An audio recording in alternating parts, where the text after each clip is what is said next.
Hi, everyone. I'm Michelle Mays. I'm the clinical director at the Center for Relational Recovery in Leesburg, Virginia, and the founder of Partner Hope.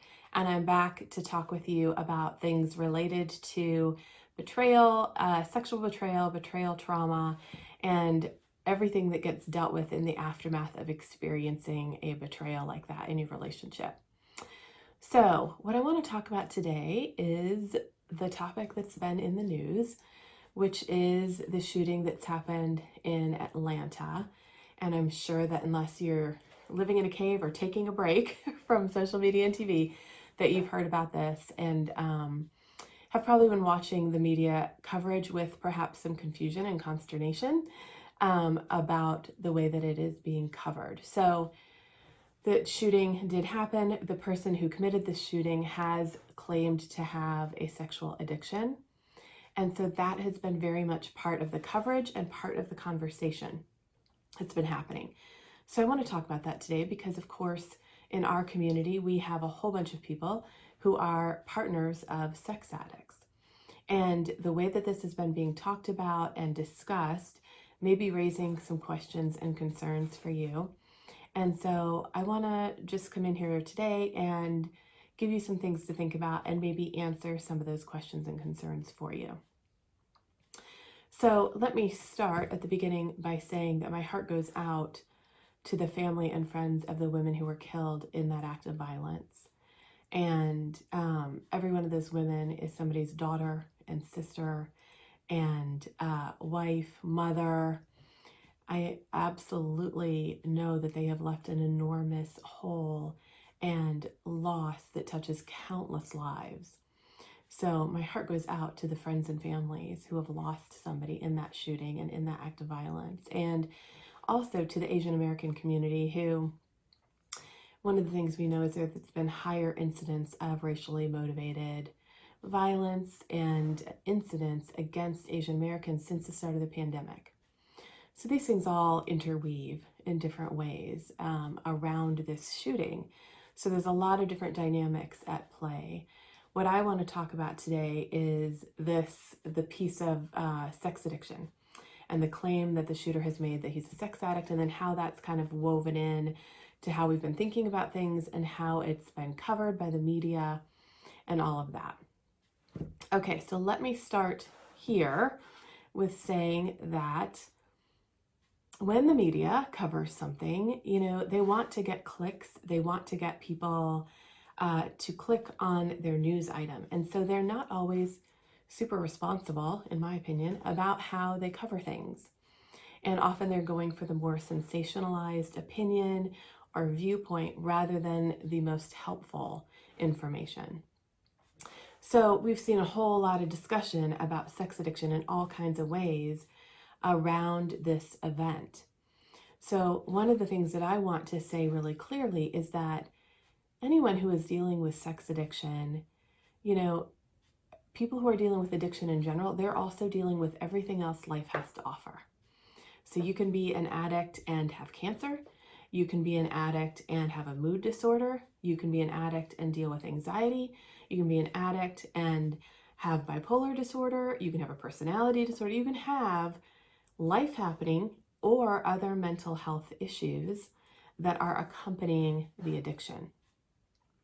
So I think what we have in the case of this person who did this shooting in Atlanta is somebody who, let's trust him, that let's believe what he has said, that he has a sex addiction. Let's assume that that's true. The sex addiction is not what creates violence like that. There's other mental illness, there's other mental health issues at play. Those mental health issues and mental illness issues may be impacting how that person thinks about their sex addiction, how that person thinks about the world, how that person, they may not have good thinking, or they may not even be in their right mind to know how they are thinking. So there can be all kinds of other issues at play. And when we see an act of violence like this, what we can know is that it isn't the addiction that caused the violence. It's other mental health issues that are at play that are causing the person to become violent like that. So I just want to say that at the beginning very clearly, because I think, again, that we've got some things conflated here in the media around addiction, other mental health issues, etc. So it is not addiction that that causes somebody to be violent like that. It's something else going on for them in their mental health world and other issues that they're dealing with that are compounding or on top of or accompanying the sex addiction. Okay, so as this has been being covered, here are some of the things that may be coming up for you, that questions that may be arising for you as you're watching the coverage. So one is, you may be asking the question, is addiction real? This gets a lot of attention in the media. Is sex addiction real? Is sex addiction a real thing? It's not a real thing. It is a real thing. There's a lot of discussion, right? So I'm going to just give you some thoughts about this. So one of the places to start on this is to look at the American Society for Addiction Medicine. They have a definition of addiction. And I'm going to read it to you because I think it's a good one to know and to hold in your mind as you're understanding what is addiction. So it says, addiction is a treatable chronic medical disease involving complex interactions among brain circuits, genetics, the environment, and an individual's life experiences. People with addiction use substances or engage in behaviors that become compulsive and often continue despite harmful consequences. So here's the thing to notice about the definition of addiction that ASAM has adopted. They have included in their definition both substance addictions and process addictions. So they talk about the people with addictions use substances or engage in behaviors. So a process addiction is when we engage in a behavior. So process addictions are things like sex addiction, gambling addiction, food addiction, anything that has to do with a process, a behavioral process, rather than ingesting a substance of some sort. So when we're talking about this definition that has been adopted by ASAM, they are defining addiction as both substance and process, both parts of it. So that's really important to understand, because when folks are saying, oh, there's no such thing as sex addiction, sometimes they're trying to say you can't be addicted to a process. And yet that has pretty much been settled in the research community that yes, you can. And that it does impact the neurochemistry, your body, all these different things. It does impact you similarly to a substance addiction. So that's one thing to think about. The other thing that people point to when they say there is no such thing as sex addiction is they talk about how it's not included in the DSM. So the DSM is a diagnostic statistical manual that we use. It's put out by the American Psychiatric Association, and it's used here in the US to diagnose mental health issues. We're the only country that uses, I think Canada might use it too. But that's it. The rest of the world uses what's called the ICD. So the ICD is the International Classification of Diseases. That's what it stands for. And that is put out by the World Health Organization, and it's used internationally around the world as the manual for diagnosing all medical conditions. So we have kind of two different things going on. We've got the DSM and we've got the ICD. In the most recent version of the ICD-11, they included compulsive sexual behavior disorder. So that has been included in the diagnostic manual used around the globe to look at medical issues.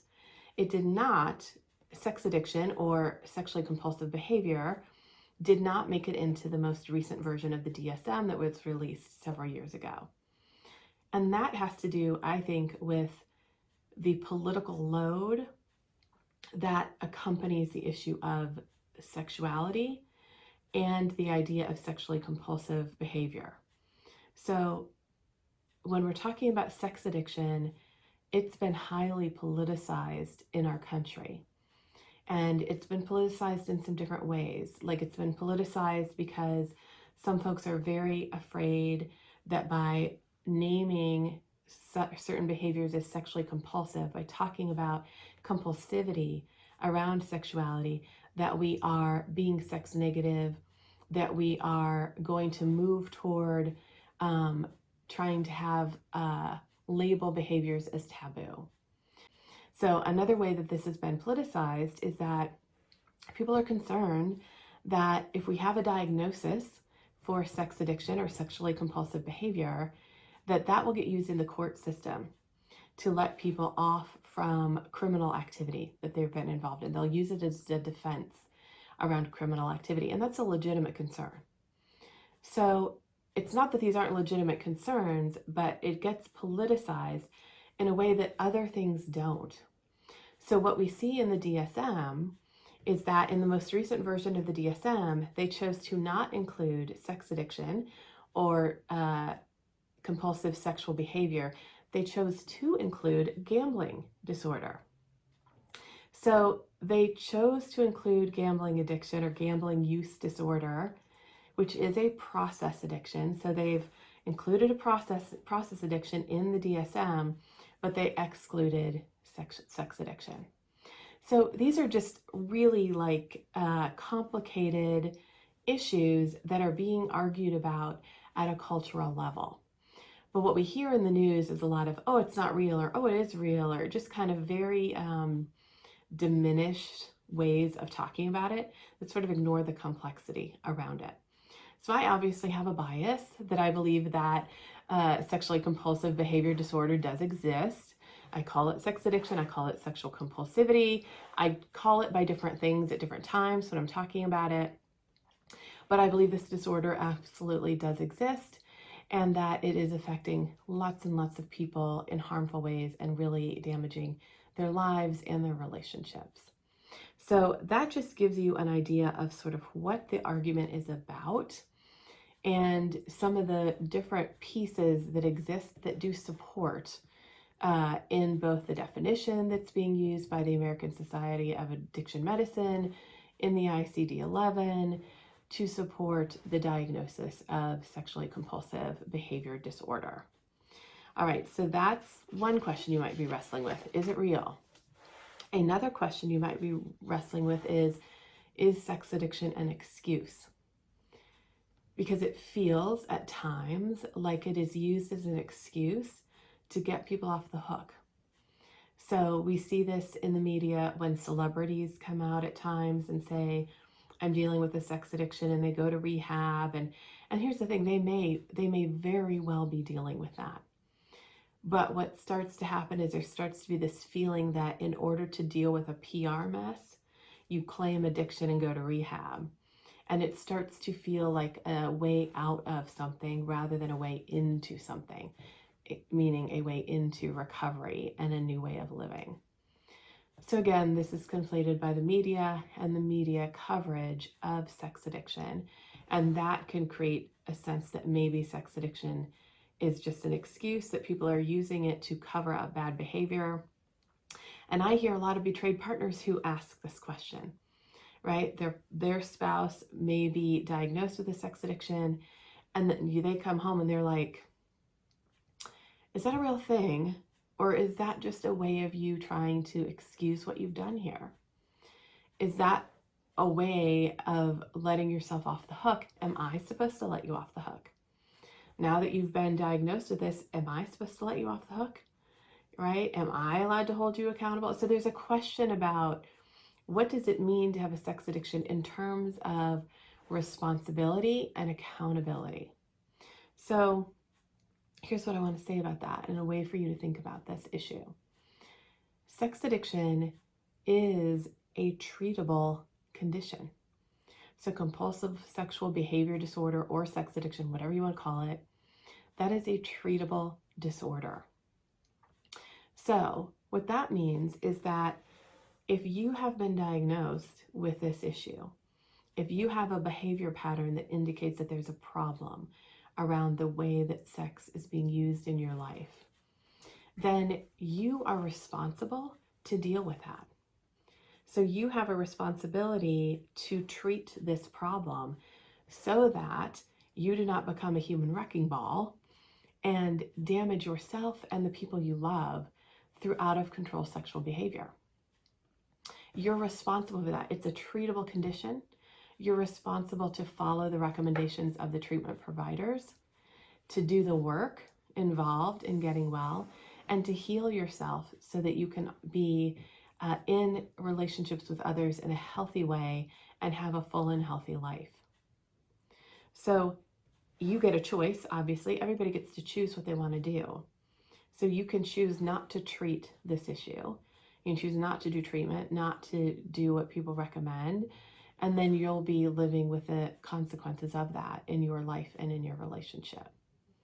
So for you as a betrayed partner, one of the things you want to be really clear about is responsibility taking around a diagnosis of sex addiction is being willing to do treatment. It's the person understanding, I have a treatable disorder. I need to now go do treatment, which means I'm going to do things I don't want to do, which means I'm going to do things that are hard, that push me outside my comfort zone. I'm going to actually have to change the way I do things in my life. Just like happens when we treat other medical conditions, we often have to make lifestyle changes and changes to how we think and how we live.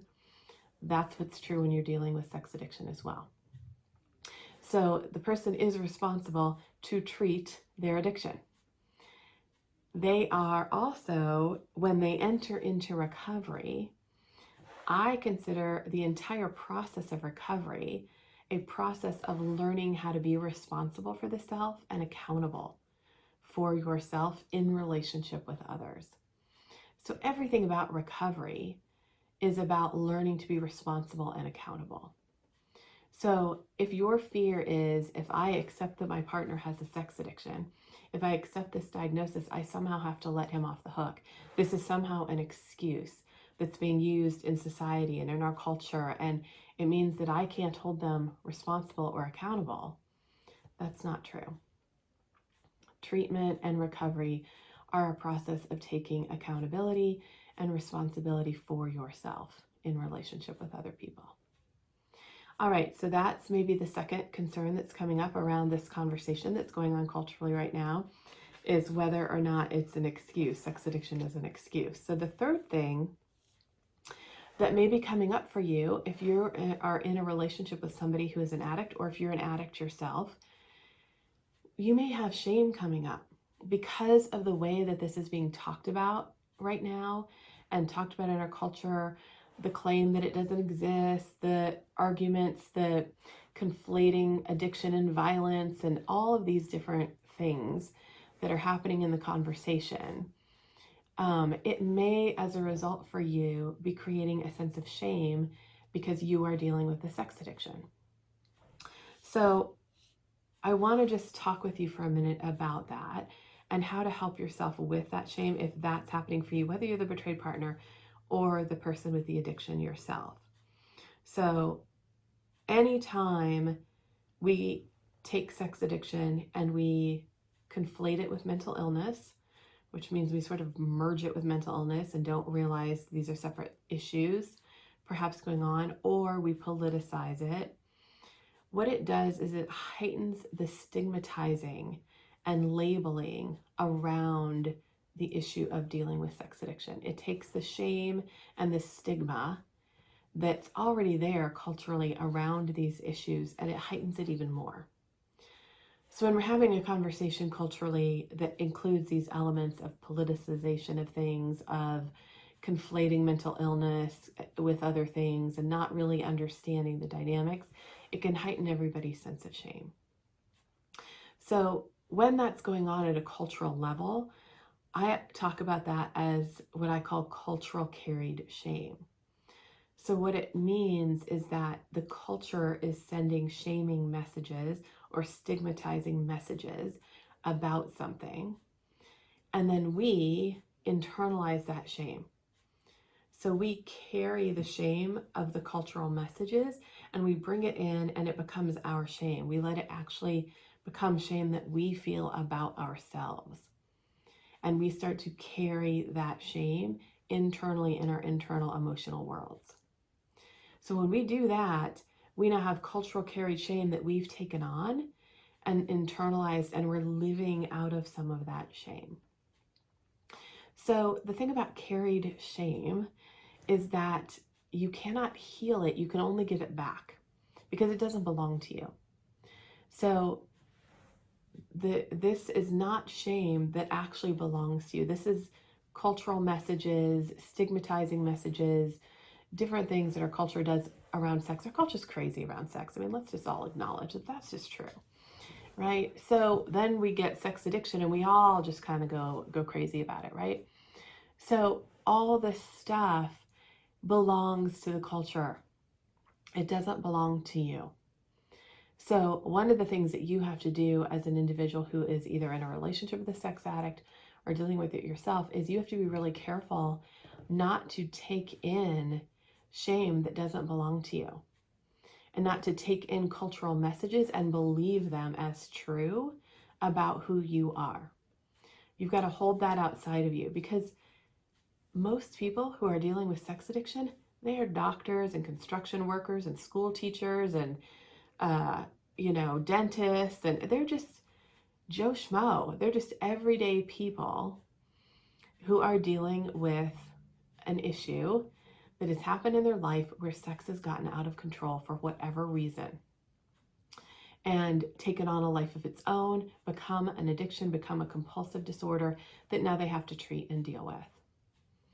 That's what's true about sexual addiction, is that's what it is. It's actually really quite simple for most people. So what that means is when all of this cultural shame starts to swirl around, you have to come back and plant yourself really firmly in your reality. So you have to come back unapologetically to what is actually true for you. So that might mean that you're looking around and saying, if you're a betrayed partner, I am married to somebody who has an addiction, a sex addiction. They hid it for many years. They lied about it for many years. They've now come clean about it, and they're working on things in recovery. Let's say this is what's happening for you. It's not happening for everybody, but let's say this is what's happening. They're working on it in recovery. I understand more about their past, more about what has gone on for them and why this became an issue. I have some compassion about why this became such an issue for them. I'm still really angry about the fact that they lied about it, hid it, and did the things they did, but I have some understanding about it. And we're now working on this and trying to repair things. That's what's true, right? It isn't about all this other stuff that swirls around in the culture where sex addiction is sometimes made into something shameful or some kind of boogeyman. So you may have a different story where it's, I'm in a relationship with a sex addict and they've chosen not to get treatment. They've chosen to stay in the addiction. They've chosen to not acknowledge that they have this problem. They've chosen not to get treatment. So that may be your reality, but it's the same. It's like, and I can understand how they have this issue and what it is. And I'm frustrated that they will not get treatment. And I'm angry that they will not get treatment. I'm angry that they keep causing harm to themselves and to others. But that's different than going into some of that cultural shame and going into feeling one down that you're in a relationship with an addict or because you are one yourself. So you have to plant yourself very firmly in the reality that you are in and what's really true for you, and give back the cultural carried shame to the culture. Let the culture do what it wants to with that, and not take it on and own it for yourself. All right, so that's the third thing. So we've talked about like 3 big questions that may be coming up for you in the wake of the Atlanta shooting. So one is sex addiction real? Like, does it even really exist? The second one is it an excuse? Like, is it something that's just excusing bad behavior? And the third one is around shame and feeling shame if you're dealing with this issue. So I hope that as we have unpacked each one of those things, that it's been helpful for you and helps you just reorient yourself to what's true for you. You know, sometimes when we're in these larger cultural conversations, we can forget what's actually happening in my world, what's real and true for me, and what do I want to do about it? How do I want to be responsible for my life and make good choices for my life? Because ultimately that's what it's about. It's about your life and what you want to do on behalf of yourself and your relationships.